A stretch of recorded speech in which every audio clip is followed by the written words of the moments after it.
Media మిత్రులందరికీ నమస్కారం. నేను సంపత్ నాయక్ని. గత 20 రోజుల నుంచి తెలంగాణ రాష్ట్రంలో ముఖ్యంగా తండాలలో గ్రామాలలో అసలు ఏం జరుగుతుంది, తెలంగాణ రాష్ట్రంలో మంగ్లీ గారి యొక్క మలుపులు ఏ విధంగా తిరుగుతున్నాయనేది మీ మీడియా ప్రపంచం చూస్తూనే ఉన్నారు. ముఖ్యంగా నేను మొన్న మంగ్లీ గారి పైన తెలంగాణ ఫిలిం ప్రొడ్యూసర్ కౌన్సిల్కి నేను వెళ్ళి తనని బ్యాన్ చేయవలసిందిగా తాత్కాలికంగా అనుకున్నాను. కానీ తనను తాత్కాలికంగా కాదు, తనని పూర్తిగా బ్యాన్ చేయాలి. సినిమా ఇండస్ట్రీ నుంచి నేను ఒక జనరల్ సెక్రటరీగా ఉన్నా కాబట్టి మా ప్రెసిడెంట్ గారితో, సంఘ గారితో కూడా మాట్లాడాను. అదేవిధంగా వేరే ఆర్గనైజేషన్, తెలంగాణ ఆర్గనైజేషన్స్ కూడా నేను సివిఎల్ నరసింహ గారితో కూడా మేము మాట్లాడుతున్నాం. ఇక విషయంలోకి వస్తే మిత్రులారా, ఎంత దుర్మార్గం అంటే ఒకసారి చూపించండి. ఆమె మంగ్లీ గారు ఏమన్నారు, ఇది ఎక్కడిది, మా చేతులలో ఎదిగిందట. ఈమె ఆ రోజు ప్రెస్ మీట్ పెట్టుకుంటూ ఎక్కడ పంజాగుట్ట దగ్గర ప్రెస్ మీట్ పెట్టుకుంటూ ఏమన్నది, అసలైంది మాకు ఆ మధుకు సంబంధమే లేదని చెప్పింది కదా. మీ మీడియా వాళ్ళందరూ సాక్ష్యం, ఇగో ఇక్కడ వీడియోలు కూడా సాక్ష్యం. నేను కేసు ఎవరిపైన పెట్టినన్నది, సింగపు అతను ఎవరు, లాయర్ గారు సుబ్బు గారి పైన పెట్టినన్నది. అసలైంది మీకు మధు గారికి మీకు సంబంధమే లేదన్నావు కదా మంగ్లీ గారు. నువ్వు కూడా నా గిరిజన బిడ్డవే కదా, మీరు కూడా నా గిరిజన బిడ్డలే కదా. మీకు తెలంగాణ ఉద్యమంలో మేమందరం సపోర్ట్ ఇచ్చినాం. నువ్వు ఇక్కడి ప్రాంతం కాకపోయినా నిన్ను గుండెలకు హత్తుకున్నాం. నిన్ను హత్తుకొని నీ పాటను కూడా తెలంగాణ ప్రజలకు ముద్దాడిపించేటట్టు చేసినావు. నువ్వు మధుకు సంబంధం లేదు అన్నది అమ్మా. రాత్రి పోయింది, నువ్వు ఎవరింటికి అమ్మా, ఇది ఎవరి బిల్డింగ్ అమ్మా తల్లి, నువ్వు ఎవరిని మోసం చేద్దామని.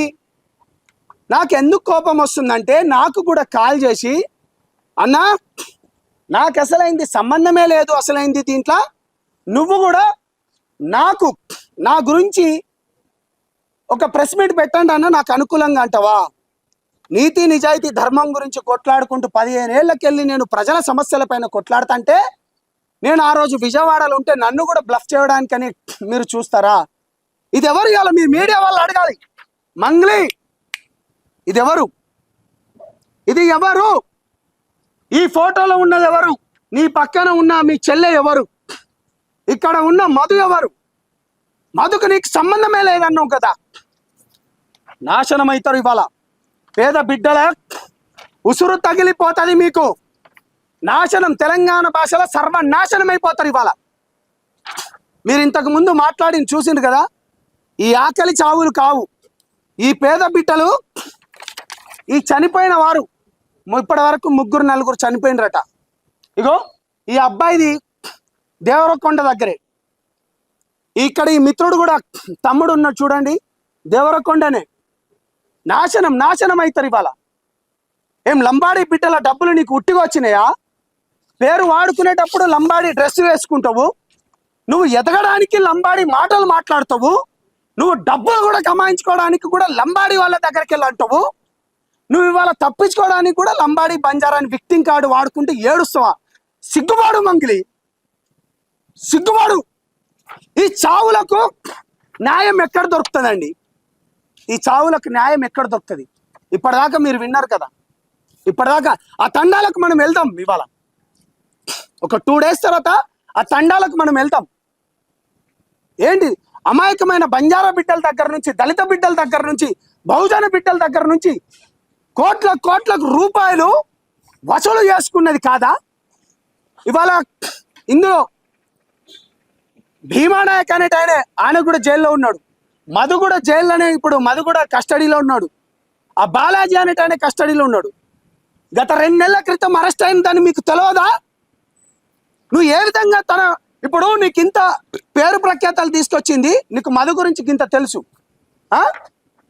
మధు గురించి కూడా నీకు తెలుసు కదా. నాకు అతనికి సంబంధం లేదంటావు, బయట వినిపిస్తుంది మీ చెల్లెకు వాళ్ళకి ఇద్దామని. అంటే కోట్ల రూపాయలు వస్తే ఎవరికైనా ఇచ్చుకోవచ్చా?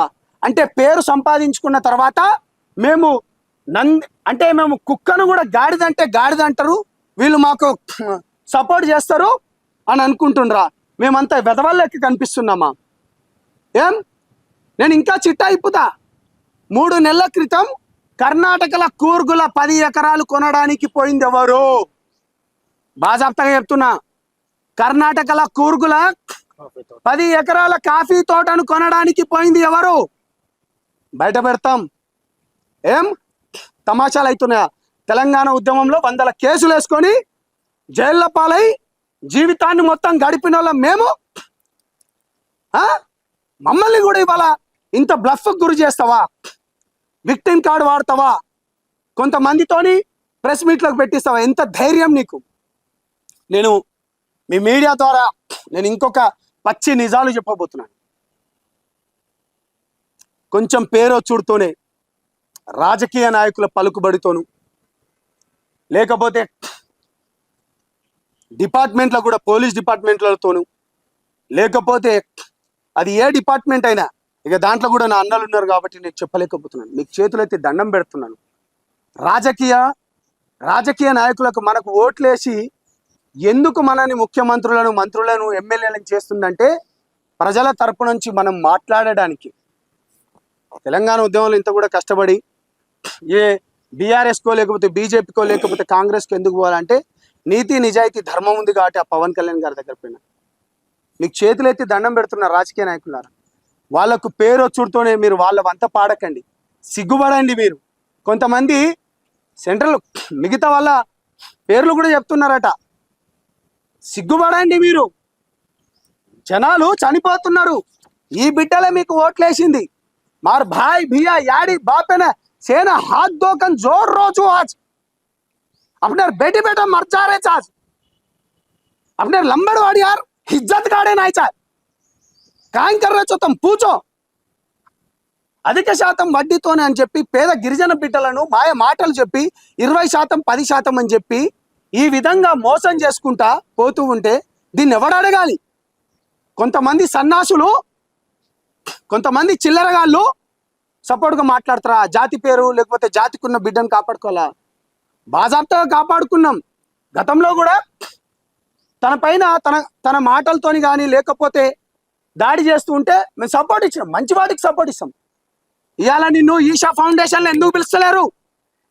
ప్రపంచ ప్రఖ్యాతిగాంచిన ఈషా ఫౌండేషన్లో మీరు 3 సంవత్సరాలు 4 సంవత్సరాలు పోయినారు కదా, గత 2 సంవత్సరాల నుంచి మిమ్మల్ని ఎందుకు పిలుస్తలేరు? నిజం చెప్పగలుగుతావా? ఏం నిజాయితీని గొంతులు నొక్కగలుగుతావా? నిజాన్ని చంపేయాలని చూస్తావా? నీకు దగ్గరగా ఉన్న వాళ్ళను వాళ్ళతోని నువ్వు నీ కేసును పక్కద్రోవ పట్టించాలనుకుంటున్నావా?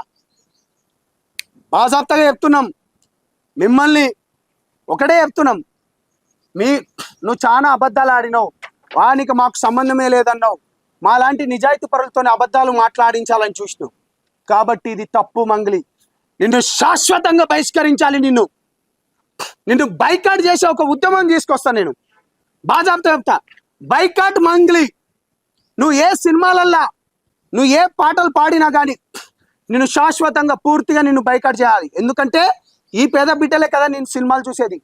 ప్రొడ్యూసర్లారా తస్మత్ జాగ్రత్తగా, మళ్ళీ యూవీ క్రియేషన్ కానీ మిగతా క్రియేషన్ వాళ్ళకు హెచ్చరిస్తున్నాం. ఇది రిక్వెస్ట్ కాదు.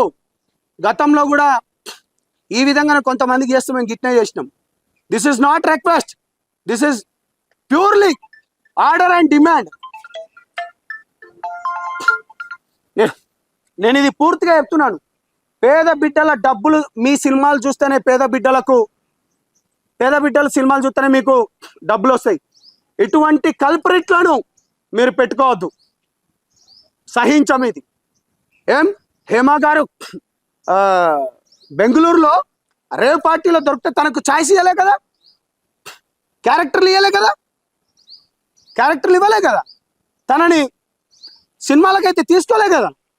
బాజాప్తగా చెప్తున్నాం, నీ బర్త్డే పార్టీలో మది ఎట్లొచ్చిండు? తెలియదన్నావు కదా.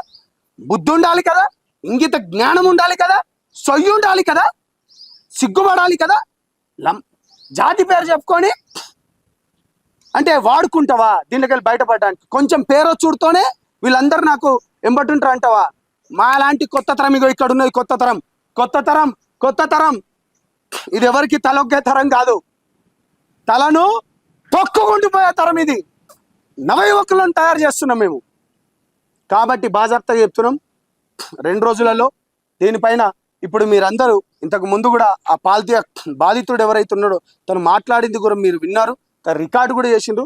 ఆ బాధితులతోని కూడా మేము ఇక్కడ ఆ భీమానాయక్ బాధితులు కావచ్చు, లేకపోతే మధునాయక్ గారి బాధితులు, నేను డీజీపీ గారికి, ఇవాళ సిపి గారికి, ఇవాళ రాష్ట్ర ప్రభుత్వానికి, ఇవాళ రేవంత్ రెడ్డి గారు దీనిపైన నిజాలు బయటికి తేండి.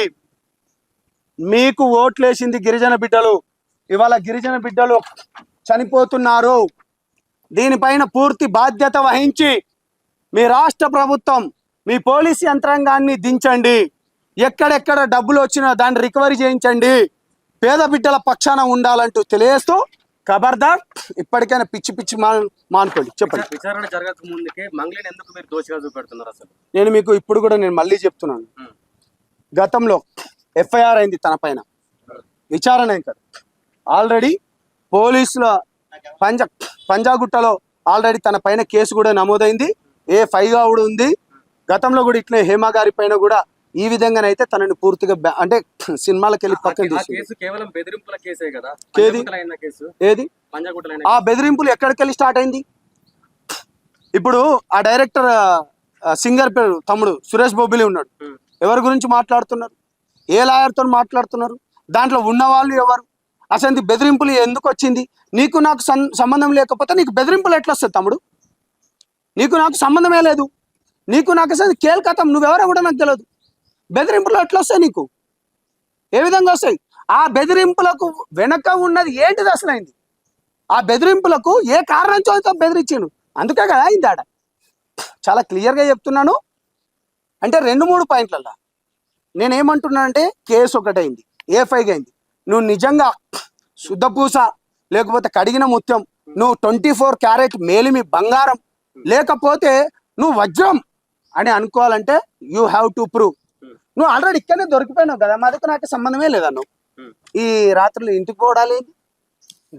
ఇప్పుడు A1 రామావత్ మధు ఉన్నారు, A2, A3, A4 ఉన్నారు కదా, వాళ్ళ మీద ఎందుకు టార్గెట్ చేయట్లేదు? కేవలం మంగ్లీని ఎందుకు టార్గెట్ చేస్తున్నారు? పేరు వచ్చింది, ఏ కాస్ట్ తో పేరు వచ్చింది? బంజారా పాటలు నువ్వు బంజారా డ్రెస్ వేసుకొని వచ్చినావు, యాడీ బాపు భీయా అనుకుంటా మా పేర్లను వాడుకున్నావు, మా కమ్యూనిటీని వాడుకున్నావు. తెలంగాణ ఉద్యమం అయ్యేటప్పుడు కూడా నేను హక్కున చేర్చుకున్నాం. ఇవాళ మోసపోయింది మొత్తం ఎవరు? ఇవాళ చనిపోయిన ఈ బిడ్డలు ఎవరు? ఏ కమ్యూనిటీ? ఎందుకు టార్గెట్ చేయొద్దు?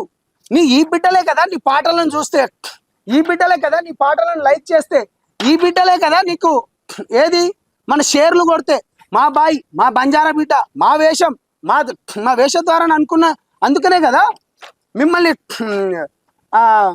ఎందుకు నీకు మమ్మల్ని వాడుకొని వచ్చినావు అంటే, నీకు కొంచెం ఫేమస్ వచ్చుడుతోనే వీడెవడో తెలియదంటావు, ఇక్కడ ఉన్నాడు ఈ మధ్య ఎవరో తెలియదంటావు. మళ్ళీ ఈ పాటలు పాడుకోవడానికి మేము కావాలి, మా డబ్బులు కావాలి, మళ్ళీ ఇవన్నీ చేస్తుంటే బాజాప్తాగా చెప్తున్నాం.